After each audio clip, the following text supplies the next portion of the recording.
Bugünü anlayabilmek ve yarını kurgulayabilmek için geçmişi bilmek gerekir. Türk milletinin bugününü ve geleceğini kavrayabilmekte hiç kuşkusuz ki yakın tarihimizin en önemli tarihi olayı olan Kurtuluş Savaşı'nı bilmekten geçmektedir. Videomuza geçmeden önce sizlere Cephede Milli Mücadele serisinden bahsetmek istiyoruz. Milli mücadele dönemini geleneksel harp tarihi anlatısının ötesinde saha çalışmalarıyla elde ettiği bulgularla en ince ayrıntısına kadar araştırmış ünlü tarihçi Selim Erdoğan'ın kaleminden çıkan seri, Sakarya, Büyük Taarruz ve İstiklal kitaplarından oluşmakta. Bağımsızlık destanımız olan milli mücadelenin düzenli ordu safhasında cephedeki 2 yılı ele alan serinin bu ilk kitabı, Sakarya'da bir milletin son ocağını savunmak için doğru liderin etrafında birleşmesi ve verdiği ölüm kalım savaşını anlatıyor. İkinci kitap Büyük Taarruz, Türk ordusunun düşmanı yurttan kovmak için nasıl seferber olduğunu ve 30 Ağustos'taki zafere giden süreci tüm epikliğiyle ele almakta. Serinin son kitabı İstiklal ise bozulmuş düşmanın nasıl yurttan atıldığını, bağımsızlığa açılan son kapının eşiği olan İzmir'in nasıl kurtarıldığını anlatıyor. Belgelerle, Atlas kısmındaki renkli fotoğraflar ve haritalarla desteklenmiş Cephede Milli Mücadele serisini almanızı tüm samimiyetimizle tavsiye ediyoruz. İlgili Amazon linklerimizi açıklamalarda bulabilirsiniz. Ayrıca videoyu sonuna kadar izleyenler için küçük bir sürprizimiz olacak. Keyifli seyirler. Yunan işgali. Osmanlı İmparatorluğu, Ekim 1918'de imzalanan Mondros Ateşkes Antlaşması'yla 1. Dünya Savaşı'ndaki mağlubiyeti kabul etti. Bundan sonraki süreçte barış konferansları yapılacak ve harp neticeye bağlanacaktı. Fakat İngiltere, Fransa ve İtalya'nın başı çektiği İtilaf Devletleri bloğu, daha ortada imzalanmış bir barış yokken Ateşkes Antlaşması'nın maddelerini kötüye kullanarak Osmanlı topraklarında işgallere başladılar. Yunanlar, Paris Konferansı'nda kendilerine vaat edilen İzmir'i 15 Mayıs 1919'da işgal ettiler. Durum karşısında tüm Anadolu ayağa kalktı. Yurdun dört bir yanından protesto telgrafları çekildi. Ege'deki subayların elleri silahlarına gitti. Ortalık bir anda karışıverdi. Birkaç gün önce İtalyanların Akdeniz ve Ege'deki işgallerine halk bu denli sert tepki vermemişti. Fakat ezeli düşman olarak görülen Yunanların Osmanlı toprağına ayak basması Türkleri çileden çıkardı. İtalyanların Anadolu'daki gücünü kırmak için bir maşa olarak Yunanları Anadolu'ya çıkaran İngiliz Başbakan Lloyd George, yapabileceği en büyük hatayı yapmış, kendi elleriyle Türkleri tahrik etmişti. İzmir'e çıkan Yunanlar bununla yetinmediler. Bergama, Manisa ve Aydın cihetlerinde ilerlediler. Yunan işgalleri sürüp giderken 1. Dünya Savaşı'nın öne çıkan Türk komutanlarından Mustafa Kemal Paşa, İstanbul'dan Anadolu'ya geçmişti ve ulusal bir direnişin temellerini atıyordu. İtilaf devletleri Nisan 1920'de San Remo'da toplanıp Türklere imzalatacakları Sevr Anlaşması'nın maddelerini belirlediler. İngilizler çok ağır şartlar içeren anlaşmayı Türklere kabul ettirebilmek adına Yunan ordusunun işgalleri genişletmesini arzuladı. Yunan ordusu 22 Haziran'da Bendin'den boşanan Selcisine aktı. Akhisar, Salihli, Soma, Kırkağaç, Edremit, Balıkesir, Bandırma, Biga, Bursa, İznik ve daha nice kent düştü. Temmuz sonunda Edirne ve hatta Trakya'nın tamamı Yunan işgaline maruz kaldı. Damat Ferit Paşa hükümeti işgallerin ardından önüne konulan Sevr Antlaşması'nı 10 Ağustos'ta imzaladı. Fakat Ankara hükümeti ve Mustafa Kemal ne olursa olsun anlaşmayı kabul etmedi. Baskıyı daha da arttıran Yunanlar Ağustos sonunda Afyon ve Uşak'ı da aldılar. Mustafa Kemal'in komutasında Ankara'yı merkez tutan milliyetçiler Doğu ve Güney cephelerinde başarı kazanmalarına rağmen Batı'da Yunanlarla olan mücadelede işler kötü gitmekteydi. Ankara hükümeti düzenli ordunun ivedilikle hazırlanması gerektiğini, bu işin Kuvayi Milliye birlikleriyle devam etmeyeceğini anladı. Yunanlar ilerlemelerine rağmen iyi durumda değillerdi. Halk savaştan bezmişti ve ekonomi tepetaklak olmuştu. Yunanistan'ın bu seferi İngilizlerin desteği olmadan sürdürecek çapı yoktu. Kral Aleksandros'un Ekim 1920'de ölümü başka sorunlara da yol açtı. Yunanları Anadolu'ya sokan Venizelos seçimi kaybetti. Yerine Dimitrios Gunaris geldi. Tahtsa İtilaf devletlerinin sevmediği Konstantin'e geçti. Onun tahta geçişi Yunanlara olan desteğin kesilmesine yol açacaktı. Ayrıca İngiltere bir türlü savaşın sonunu getirmediği için cepten yiyor, yapılan masraflardan kaynaklı Başbakan Lloyd George'a yönelik muhalefet sertleşiyordu. İngiliz Başbakanı tüm muhalefete rağmen Türkiye'yi kesin suretle yenip Sevr'e razı edebilmek ya da Türklerin barış masasına daha güçsüz oturmaları için Yunanlara sözlü destek verip ilerlemelerine göz yumdu. Yönetim kadrosu değişen Yunan ordusu Eskişehir taraflarından yoklama saldırılarına başladı. Bu saldırılar 1921'in başında 1. ve 2. İnönü muharebeleriyle savuşturuldu. Başarı Ankara hükümetine moral verdi. Fakat Yunan ilerleyişi durmamıştı. İngilizler Türklerin sadece savunabildiğini, saldırı gücüne ulaşamadıklarından emindiler.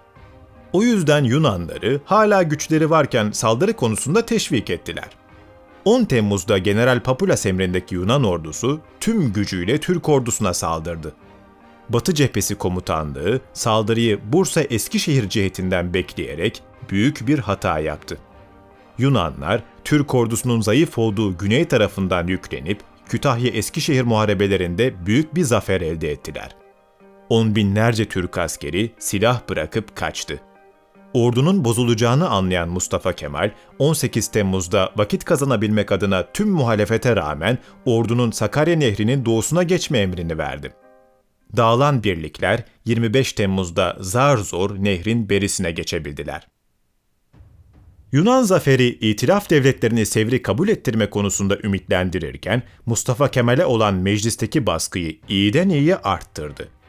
İşler sarpa sardığından her şeyin müsebbibi olarak o görülüyordu. Bunun üzerine meclis başkanı olan Mustafa Kemal Paşa, meclisin isteğiyle 5 Ağustos'ta başkomutanlığa getirilerek tüm yetkileri üzerine aldı. Birkaç gün sonra da tekalifi milli emirleri çıkarıp savunma yapacak orduyu halkın eliyle donatmak için kolları sıvadı. Bu savunma ve burada yapılacak muharebe hem Ankara hükümetinin hem Mustafa Kemal Paşa ve etrafında toplananların hem de halkın kaderini belirleyecekti. Savunmanın ardı, direnişin merkezi Ankara'ydı. Ankara düşerse direniş kırılabilir, Ankara düşerse ordu dağılabilir, Ankara düşerse bir milletin tarihi bambaşka yazılabilirdi. Elbette her ihtimale karşı Genelkurmay'ın yedek planları mevcuttu. Ama Ankara'nın düşmesi, Türk kurtuluş mücadelesini bugün bilemeyeceğimiz bambaşka bir çehreye büründürecekti. Sakarya, Türk'ün kader anı. Türk ordusu Sakarya'nın doğusuna çekilmiş, kuzey-güney hattında savunma tahkimatları oluşturuyordu. Başkomutanlığa gelen Mustafa Kemal Paşa, Doğu ve Güney cephesinde boşa çıkan birliklerin batıya sevk edilmesini emretti. Merkez ordusundan takviye alıp yeni birlikler oluşturmaya çalışıyordu. Paşa, görevi üstüne aldıktan hemen sonra orduyu donatabilmek adına 7 Ağustos 1921'de tekalifi milli emirlerini yayınlamıştı. Fakat bu seferberliğin meyvesi sonra inecekti. Ordunun diğer bir sorunuysa kaçaklardı. Yıllardır savaşan insanlar artık savaşmak istemiyor, İlk fırsatta silahlarını atıp köylerine kaçıyorlardı. Bunu engellemek için daha önceden çıkarılan Hıyanet-i Vataniye Kanunu ve kurulan istiklal mahkemeleri kâr etmiyor, firarların önü alınamıyordu. Bunun üzerine başkomutan, savaştan yüz çeviren askerlerin anında vurulması için ilgili inzibat birlikleri oluşturdu. Türkler hazırlıklarını sürdürürken Yunanların kafası biraz karışıktı. Anadolu'daki Yunan kuvvetlerinin başkomutanlığını yapan Anastasios Papulas, ileri harekat taraftarı değildi. İkmal hatlarından bu kadar uzaklaşırsa zorlanacaklarının farkındaydı. Ayrıca Ege'nin bereketli topraklarından ayrılıp Bozkır'a doğru ilerlemek hiç akıllıca değildi. Başbakan Dimitrios Gunaris'in başını çektiği siyasi kanatsa farklı gerekçelerle savaşa devam edilmesini istedi. Onlara göre Türklerin gücü tam anlamıyla kırılmazsa savaş devam eder, bu da ekonomik olarak bitme noktasındaki Yunanları iflasa sürüklerdi. Ayrıca Anadolu'nun batışının elde tutulabilmesi için Türklerin Sevr'i kabulü zorunluydu.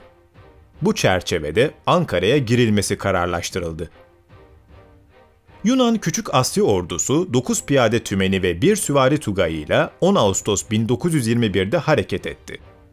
Yunanlar Türk savunmasını Sivrihisar civarında bekliyorlardı. Türklerin daha ileride Sakarya Nehri'nin doğusunda mevzilendiğini anlayınca Polatlı'ya yöneldiler. 17 Ağustos günü Populas ordusunun büyük bir kısmını bir anda Haymana'ya doğru güneye yönlendirdi. Mustafa Kemal kısıtlı istihbarat imkanlarına rağmen düşmanın güneye yayıldığını öğrenince ihtiyat birliklerini ona göre pozisyona aldırdı.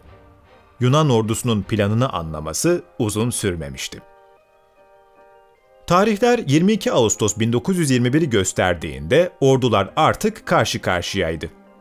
Yunan ordusu 3780 subay, 120.000 er, 75.900 tüfek, 2768 makinalı tüfek, 286 savaş topu, 18 uçak, 840 kamyon ve 3800 bineğe sahipti.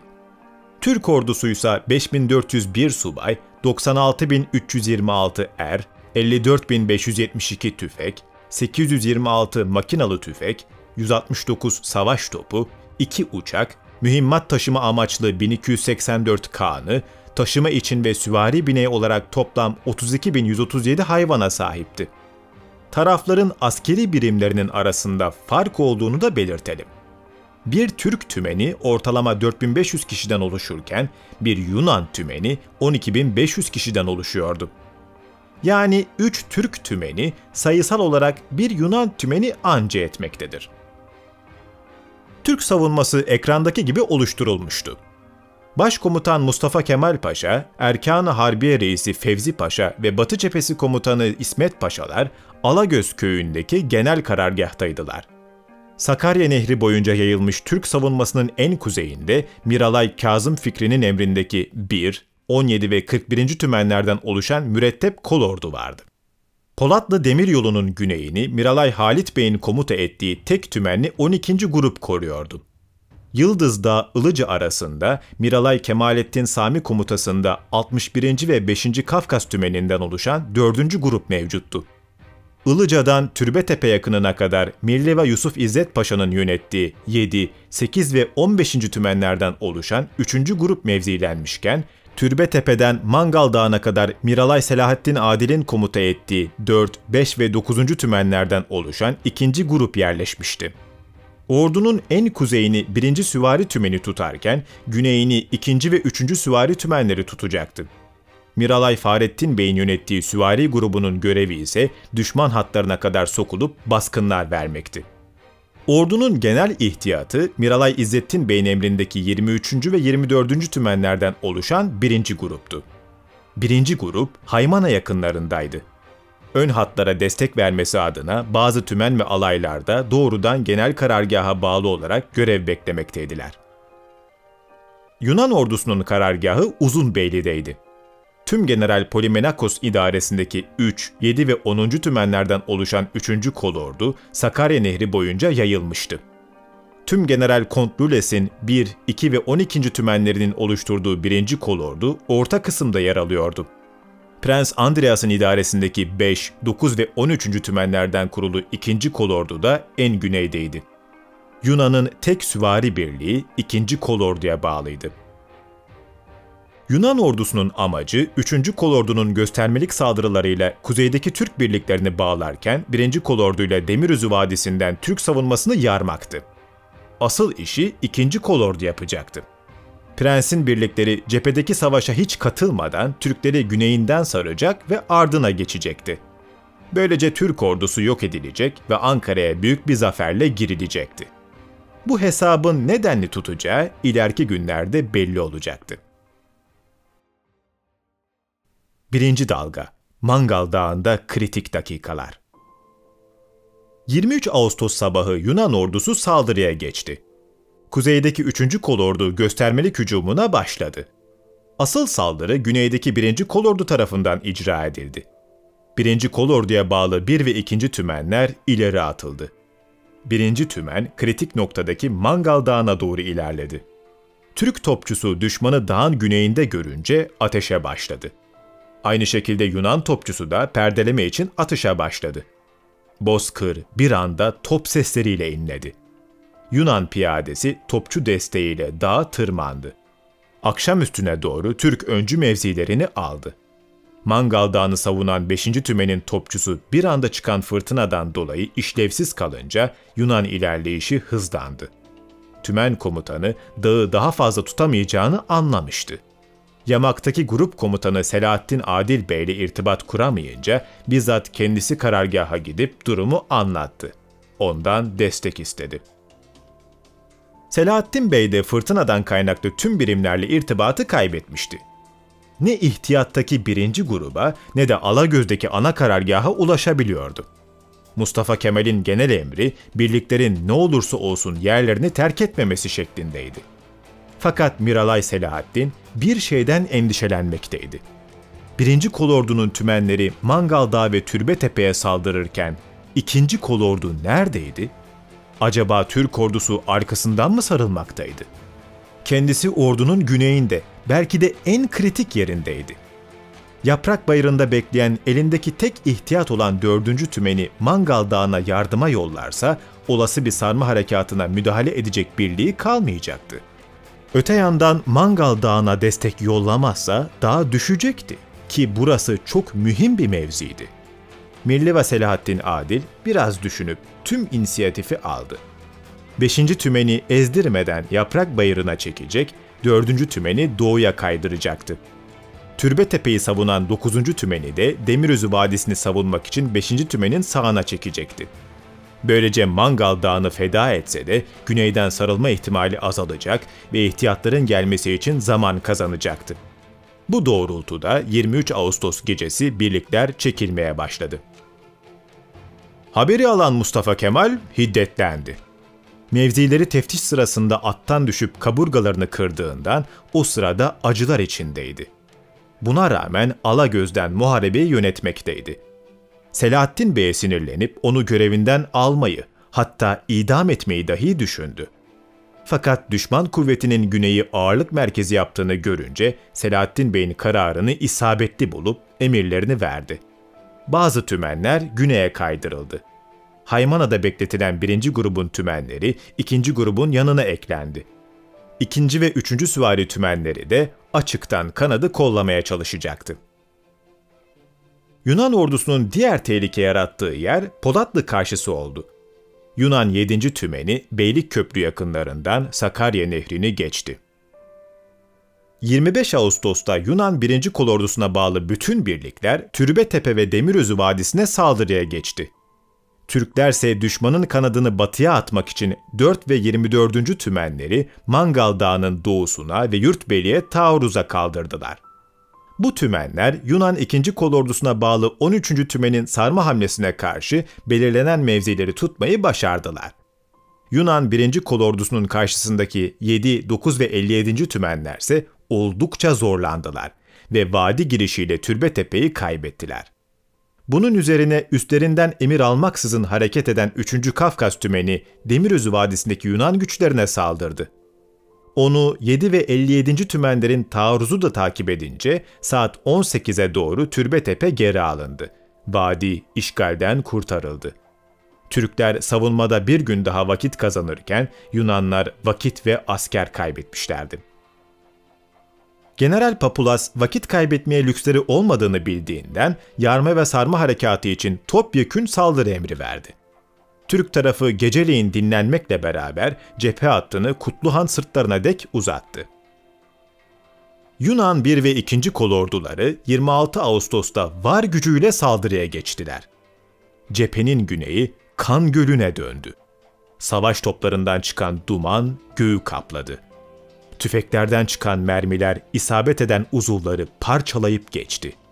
Süngüler kanla bulandı. Akşam saatlerine doğru Türkler İkiztepeler ve Türbetepe'yi kaybedip savunmayı geri hatlara çekmek zorunda kaldılar. Yunanlar 4 günde 5 kilometre kadar ilerlediler. Ama şaşkındılar. Çünkü planladıkları baskın ve kuşatma harekatı özelliğini kaybetmişti. Cephe güneyinde kanlı muharebeler sürerken Batı Cephesi Komutanı İsmet Paşa, orta kesimden güneye takviye çekmek istedi. Fakat burada da amansız bir mücadele vardı. Yunan 3. Kolordusuna bağlı 3 ve 10. tümenler, Türk savunmasının orta kısmını koruyan 5. Kafkas tümenine ve 61. tümene var gücüyle saldırmaktaydı. Özellikle iki tarafın topçuları üstün bir gayret gösteriyordu. Yunan birlikleri 5 gün boyunca Yıldız Dağı'na ve Toydemir sırtlarına saldırsa da Kemalettin Sami'nin 4. grubu 1 metre dahi geri çekilmedi. 5. Kafkas Tümeni ve komutanı Cemil Cahit Bey olağanüstü bir performans gösterdi. Güney kesimde yarma ve sarma yapamayan, orta kısımda ise düşmanı itemeyen General Papulas, 27 Ağustos'ta işi bitirmek için yeni kararlar aldı. 2. Kolordu Komutanı Prens Andreas'a Türkleri sarması için ne gerekiyorsa yapmasını söyledi. Mustafa Kemal 27 Ağustos sabahı Ankara'daki Milli Müdafaa Vekili Refet Paşa'ya telgraf çekerek muharebelerin Ankara'ya kadar sıçrama ihtimalinin olduğunu, meclisin gerekirse Kayseri'ye taşınması için hazırlıkların yapılması gerektiğini belirtti. Bu telgraf, durumların nedenli hassas olduğunu göstermesi açısından önemlidir. Bu telgraftan bir gün önce Mustafa Kemal, Fevzi Paşa'nın adım adım savunma işe yarayacaktır sözü üzerinde hemfikir olarak o ünlü emrini yayınlamıştı. Hattı müdafaa yoktur, sath-ı müdafaa vardır. O satı bütün vatandır. Bu emirle hat taktiği bırakılarak çekilmek zorunda kalan birliklerin tutunabildikleri ilk yerde savunmaya devam etmeleri, diğerlerinin ise bulundukları mevzileri bırakmamaları düşünülmüştür. Yani ülke adım adım savunulacak, düşman bezdirilecektir. İkinci dalga. Cephe hattı uzuyor. Yunanlar saldırı için organize olurken Türkler dinlenmekle ve yeniden düzen almakla meşgullerdi. Başkomutanlık, Miralay Halit Bey komutasındaki 12. gruptan 11. tümeni ve daha kuzeydeki 41. tümeni güneye kaydırmak için emir verdi. Çünkü hala en kritik yer cephenin giderek uzadığı cephenin güneyiydi.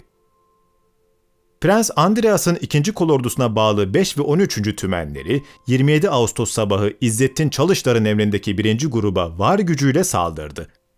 Prens'in 9. tümeni Yenice Güzelcekale hattındaki dağ silsilesinin batısından cepheyi yarıp düşmanını sarmak için fırsat kollamaktaydı. Güzelcekale muharebeleri denilen bu çarpışmalarda Türk kuvvetleri çok ezildi. Desteğe gelen 7. tümen boşlukları doldurmaya çalıştı. Fakat Prens'in tümenleri sınırsızmışçasına cephane yakarak 1. grubun sol kolundaki süvari tümenlerini kolayca devre dışı bıraktığı gibi Türklerde panik oluşturmayı başardı. Bu paniğe rağmen İzzettin Bey'in tümenleri cephenin yarılmaması için adım adım savunma yaparak birkaç kilometre geri çekildiler. Prens Andreas o gün 1. grubu yarıp Türklerin arkasına sarkmaya çok yaklaşmıştı. Yine aynı gün Miralay Fahrettin Bey'in süvari grubu bir anda Yunan cephesinin ardından beliriverdi. Türk süvarileri Uzunbeyli'deki Yunan yığınağını bastılar. General Papulas'ın burada olduğunu bilmiyorlardı. Gafil avlanan Papulas zar zor İnler köyüne kaçtı. Fahrettin Bey generali yakalayabilseydi belki de muharebe oracıkta bitiverecekti. Mustafa Kemal süvari grubuna Osmanlı klasik çağındaki akıncılara benzer bir görev vermişti. Fahrettin Bey'in süvarileri adeta hayalet gibiydi. En olmadık yerde düşman ardında beliriveriyorlardı.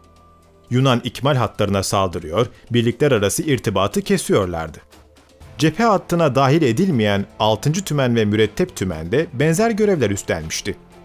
Böylece bazı Yunan tümenleri gerileri korumak için muharebe hattından uzak kaldığı gibi ikmal yolları sabote edildiği için cephedeki Yunan birlikleri erzak ve cephaneden mahrum kalıyorlardı. Ki erzak ve cephane ordunun enerji kaynağıydı. Enerjisi olmayan bir ordu bir raddeden sonra durmaya mecburdu.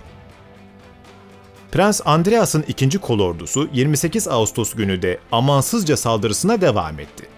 Sakarya Muharebesi'nin belki de en kanlı çarpışmaları burada oldu. Gün içinde Deli Halit Bey'in 12. grubu 2 tümenle bölgeye intikal etti ve yıpranmış Türk savunmasına taze kan olmayı başardı. Başkomutanlıktaki generaller birlik sevk etme ve yerinde müdahale konusunda oldukça başarılıydılar. 29 Ağustos'ta galibiyet ibresi Yunan'a döndü. Prens Andreas'ın birlikleri 1 ve 12. grupların üzerine giderek onları geri çekilmeye zorladı. Hisar Dağı Yunan'ın eline geçti. Ertesi gün sabah saatlerinde Türkler yeniden cephe düzenlemesine gittiler. Tümenlerin yerleri ve savunma hatları değişti. 30 Ağustos saat 5'ten sonra Yunan taarruzu yeniden başladı. 1 Eylül'e kadar devam eden Güzelcekale muharebelerinde Yunan 2. Kolordusu Uludağ Tepe'yi aldı. 1 ve 12. gruplarsa Çalış-Kızılkoyunlu çizgisine kadar çekildiler. Prens Andreas ilerlemesine rağmen ana hedefine ulaşamadı. Türkleri geri attıkça Türkler yeniden mevzilenip savunmaya devam ettikleri için ilerleyemiyordu. Türk süvarileri ikmal hatlarını sürekli rahatsız ettiği için de yeteri kadar cephane ve erzak alamadı. Böyle olunca taarruz gücünü kaybetti. General Papulas'ın emriyle siperler kazdırıp askerini sipere soktu. Yunanların asıl saldırı noktası güneyde durumlar bu şekildeyken orta kısımda da muharebeler devam etmekteydi. Yunan 1 ve 3. kolorduları 27-30 Ağustos sırasında 2, 3 ve 4. grupları olabildiğince sıkıştırdı. Adım adım savunma başarısı gösteren Türkler 30 Ağustos'ta genel bir hat düzenlemesi için çekildiler. Çal Dağı'na dek yaslandılar. Prens Andreas'ın yarma ve sarma girişiminden ümidini iyice kesen General Papulas, az önce belirttiğimiz gibi 3. kolorduyu dinlenmeye çekerken Türklerin Çal Dağı'na çekilmesi üzerinden bir plan kurguladı. Çal, Türklerin tutunabileceği son mühim noktaydı. Çal'ın ardı dümdüz uzanan Haymana platosu ve Ankara'ydı. Ve eğer burayı alırsa onu Ankara'ya dek kimse durduramazdı. 1 ve 3. kolordularla cephe taarruzu yapıp dağ ne pahasına olursa olsun alma niyetindeydi. 3. dalga Çal Dağı görevi. Yunan 1 ve 3. kolorduları Çal Dağı ve etrafındaki Türk mevzilerine 30 Ağustos sabahı saldırıya geçti. Haymana'nın güneyinden tutun dağın batısına kadar uzanan 35 kilometrelik hatta sıcak çatışma başladı. Bu hattı Yusuf İzzet Paşa'nın 3. grubu tutmaktaydı. 2 ve 4. gruplar da saldırı altındaydı. Çal Dağı'nın batısından 10. Yunan tümeni, doğusundan 2. Yunan tümeni yüklendi. Bir süre sonra dağın batı ve doğusu Yunanların eline geçti ve dağda Türk birliği olarak sadece 190. alay kaldı. Başkomutan Mustafa Kemal o sırada Kesikkavak köyünde muharebeyi bizzat yönetmekteydi. Güneyden çekilen 24. tümene ve 15. tümene taarruz emri verildi. 31 Ağustos'taki bu taarruzda Çal Dağı geri alındı. İsmet Paşa yeni bir emirle Çal'daki organizasyonu yeniledi. 3. grup 2 tümenle Ardıç tepelerini koruyacaktı. Dağı ise yeni kurulan Çal grubu savunacaktı. Grup 15 ve 24. tümenlerden oluşturuldu. Başına Miralay Şükrü Naili Bey getirildi. Ayrıca güneyden çekilen 7. tümen de ihtiyat olarak yoldaydı. 1 Eylül'de Yunan 2. tümeni Çal Dağı'na saldırdı. Çal grubunun savaşmaktan perişan olmuş tümenleri, dağın tepesini ele geçiren düşmanı topçu ateşiyle zar zor durdurdu. Yunan 3. kolordusunun 3 ve 10. tümenlerinin saldırdığı Çal'ın batısındaki 61. ve 5. Kafkas tümenleri sağlam bir şekilde durmayı başardı. Ama Haymana tarafında sorun vardı. Yunan 1 ve 12. tümenleri karşılarındaki 3. Kafkas tümenini ittiği gibi 57 ve 8. tümenleri de Ardıç tepelerinden indirip Haymana'ya doğru sürdü. Fevzi ve İsmet Paşalar başkomutanın verdiği emir gereği Çal düşerse ne yapılacağı konusunda çalışmalarını sürdürdüler. 2 Eylül'de General Kontüles'in 1. Yunan kolordusu ve General Polimenekos'un 3. Yunan kolordusu saldırıya geçti. Çatışmalar şiddetini o denli arttırmıştı ki giderek eriyen tümenler ufak alaylar boyutuna inmiş, en ön saflarda savaşan subaylar tek tek şehit olmuşlardı. Bazı alaylarda teğmen rütbesinde subay dahi kalmamıştı. Ertesi gün 1 ve 12. Yunan tümenleri Haymana'ya giremeyip durduruldularsa da 3. Yunan tümeni Türk 4. grubunu Şeyhali Katayavşan hattına kadar itti. Merkezdeki 2. Yunan tümeni de 15 ve 24. Türk tümenlerini mağlup edip Çal Dağı'nı ele geçirdi. Kuzeyde de mürettep kolordu Polatlı batısına dek çekilmişti. General Papulos sevinçli görünüyordu. Çal Dağı'ndan aşağı Haymana platosuna ineceğini ve Ankara'ya uzanacağını düşünüyordu belki de. Son büyük taarruz öncesi askerlerinin bir gün dinlenmesini istedi. top sesleri Ankara'daki meclise geliyordu. Mebuslar ve halk tedirgindi. Yunan'ın bir anda çıkıp gelmesinden korkuyorlardı. Hatta mağlubiyetin geldiğini düşünüp Mustafa Kemal Paşa'yı suçlayanlar bile vardı. Mustafa Kemal sabırla direnmenin zaferi getireceğini söylüyordu. Toplantı yapan paşalar mağlubiyet söz konusu olursa Abdülselam Dağı, Alagöz Dağı arasında yapılan mevzilere çekilmeyi onayladılar. Ama Sakarya'da direnmeye devam kararı aldılar. Sürünceme uzadıkça zorluklar da artıyordu. Ama Fevzi Paşa'nın başkomutana söylediği "Bize yağmur yağıyorsa onlara da güneş açmıyor ya" sözü doğruydu. Bozkır'ın ortasında 15-20 kilometre kadar ilerlemenin Yunanlara bedeli çok ağır olmuştu. Türk savunmasını yaramamışlar ya da Türkleri ardından saramamışlardı.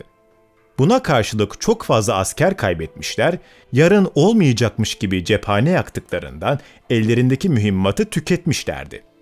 En önemlisi de sahilden çok uzaklaşmışlardı. 3 ana ikmal kolundan ikisini Türk süvarileri yüzünden kaybetmişlerdi. Kalan bir tanesi de orduyu beslemeye yetmiyordu. Askerler aç bir şekilde savaşmaktan bıkmış, isyan noktasına gelmişlerdi. Ayrıca ordunun içine siyaset karışmıştı. Kralcılar ve Venizelosçular birbirlerinin ayağını kaydırmaya çalışıyorlardı. Yunan'ın kıpırdayacak hali yoktu ve bunu generallerin hepsi görüyordu. Türk ordusu ise tüm zayiata rağmen Bozkır'ı adım adım savunmuş, cepheyi yardırmamayı başarmıştı. Mustafa Kemal Paşa, iş cephe taarruzu ve siper savaşına döndüğünden beri ikmal devamlılığının ne kadar önemli olduğunu biliyordu. Türkler Ankara'daki Milli Müdafaa Vekili Refet Paşa gayretiyle Yunanlara göre daha iyi ikmal ediliyorlardı. İşin aslına bakılırsa Çal Dağı'nı düşürmek Yunan'ı pek de zafere götürmeyecek gibiydi. Sakarya boylarında zafer. Çal Dağı'nın düşmesinden sonra Türk karargahı en güneydeki 12 gruptan 2 tümeni Çal Dağı'nın ardına çekti. Yunanlarsa 9. tümeni kuzeye kaydırdılar. Herkes heyecanla beklemekteydi. General Papulas 4 Eylül'de Sakarya Nehri'ndeki ikmal hatlarını korumak maksadıyla cephenin kuzeyinden ve ortasından çok şiddetli olmayan bir saldırı başlattı. İlerleme sağlayamayınca askerlerine durmaları için emir verdi. Bu saldırı beklenen büyük taarruz değildi. Belli ki general başka bir şey düşünüyordu. Papulas ordunun durumunun farkındaydı. Yeteri kadar destek alamazsa Türk savunmasını aşamayacağını biliyordu. Ne yapacağı konusunda kafası karışıktı. Hükümete mektup yazıp durumu raporladı ve ileri gidilip gidilmemesi konusunu sordu. Generalin yaptığı aslında sorumluluktan kaçmaktı. Olacaklardan ben sorumlu değilim diyordu.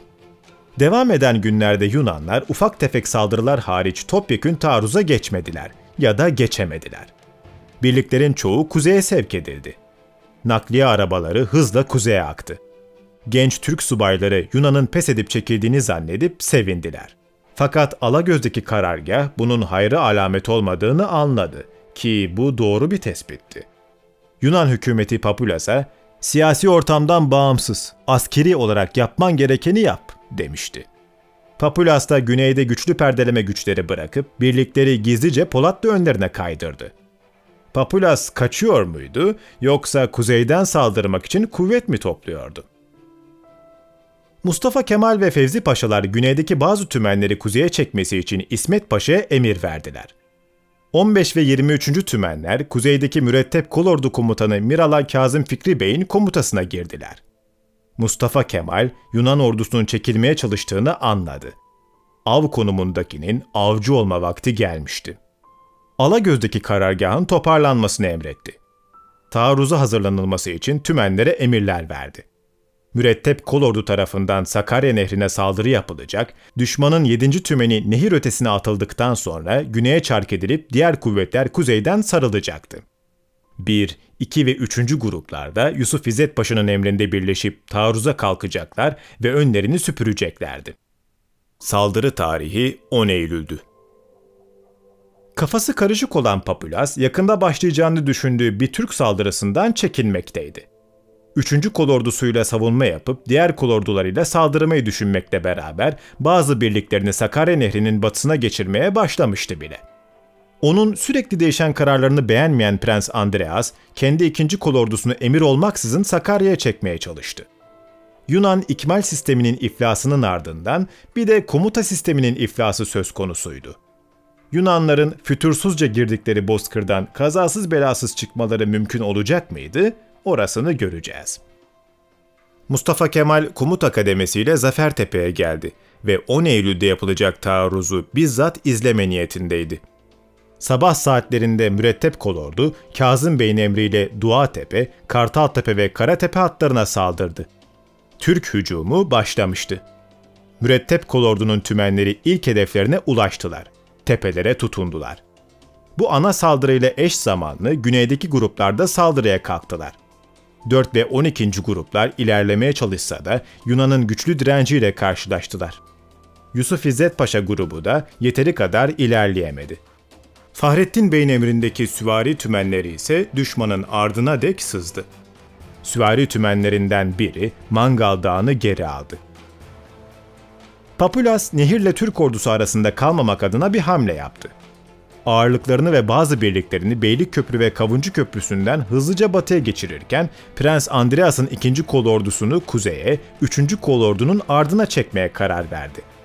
Onun bu hamlesiyle güneydeki Türk birlikleri bir anda boşa çıktı. Papulas'ın amacı 3. kolorduyla Duatepe-Kartaltepe hattını korumak ve Yunan ordusunu cendereden kurtarmaktı. 11 Eylül'de Yunan 3. kolordusu var gücüyle Mürettep kolorduya karşı koymaya çalıştı. Zayiat çoktu ama kuzey savunması diğer 2 Yunan kolordusunun tahliye edilebilmesi için elzemdi. Türk süvarileri ise panikle çekilen Yunan kuvvetlerinin kabusu oldular ve her yerde belirip baskınlar düzenlediler. Papulas, kuzeydeki 7. tümen hariç tüm birliklerine 12-13 Eylül gecesi düzenli bir şekilde Sakarya Nehri'nin batısına çekilmesini emretti. Fakat emrin düzenli kısmı yalan oldu. Mürettep kolordu var gücüyle Beylikköprü tarafına saldırırken diğer piyade tümenleri hızla önlerini temizleyerek batıya ilerlediler. Türk süvarileri her taşın altından fırlayıp geri çekilen düşmana ağır kayıplar verdiği gibi çok kıymetli savaş gereçlerini de ganimet olarak aldılar. Bu şekilde Yunanlar büyük bir bozgunla Sakarya'nın batısına kendilerini atmaya çalıştılar. 12 Eylül gecesi başkomutanı bilgilendiren Fevzi Paşa, zafer kazanıldığını resmen bildirdi. 13 Eylül sabahı Sakarya'nın doğusunda kalan son Yunan birliği olan 7. tümen, saldırılar sonucu kendisini öğlene doğru nehrin batısına attı. Tüm Türk kuvvetleri aynı gün Sakarya Nehri'nin doğu yakasını ve köprüleri ele geçirdiler. Böylece Türk'ün kaderini değiştiren Sakarya Meydan Muharebesi, Türk ordusu adına zaferle noktalandı. Muharebe boyunca Türk tarafı, kayıplar şehit sayılacak olursa 304'ü subay, toplam 14.242 şehit verdi. Yaralı sayısı 1058'i subay olmak üzere 8.480'di. 828 kişi esir düşmüş, 5.639 kişi de firar etmişti. Atina makamlarının verisine göre Yunanlar tarafında 4.312 ölü ve 19.000 kadar da yaralı vardır. Bu sayı içinde esir düşenler ve firar edenler yoktur. Genel olarak bakarsak, Türk ordusunun savaş başlangıcına göre savaş gücü kaybı %40 civarındayken, Yunan ordusunun savaş kaybı %20 kadardır. Bu verilerin yeterli araştırmalar sonucunda değişebilmesi ihtimal dahilindedir. Zaferden sonra Mustafa Kemal Paşa, Yunan'ın tutunamaması için takip harekatı başlatacaktı. Belli oranda başarıya ulaşan bu takip hareketi, Türklerin henüz tam teşekküllü bir taarruz gücüne ulaşamamasından dolayı yarım kalsa da Yunan'ın Anadolu'dan atılması için hazırlıklara başlandı. Bu hazırlıklar tam 1 sene sonra tamamlanacak ve Türkler büyük taarruzlarına başlayacaklardır. Büyük taarruzla ilgili videoya sağ üstten ulaşabilirsiniz. Başkomutan Mustafa Kemal Paşa'nın "Hattı müdafaa yoktur, sath-ı müdafaa vardır" prensibi işe yaramış ve Sakarya zaferi Kurtuluş Savaşı'nın gidişatını tamamen değiştirmiştir. Bundan böyle Yunan'ın gücü kırıldığı gibi bazı itilaf devletleri bu muharebeyle Türkiye üzerindeki emellerinden vazgeçtiler. Fransa ile Ankara Antlaşması imzalandı. İtalya Anadolu'dan tamamen çekildi. İngiltere ile esir mübadelesi antlaşması imzalandı. halkın savaşın kazanılacağına ve düşmanın kovulacağına olan inancı arttı. Hatta o döneme dek Mustafa Kemal'e ve milliyetçilere mesafeli duran İstanbul basınında ve iktidarında dahi bir sevinç oluştu. En önemlisi, Türkler artık savunmadan saldırıya geçtiler. Sakarya Meydan Muharebesi'nden sonra Başkomutan Mustafa Kemal Paşa, meclis tarafından gazi unvanıyla şereflendirilip Mareşal rütbesine layık görüldü. Eğer videoyu beğendiyseniz beğen butonuna basıp benzer içerikleri takip edebilmek adına kanala abone olabilirsiniz.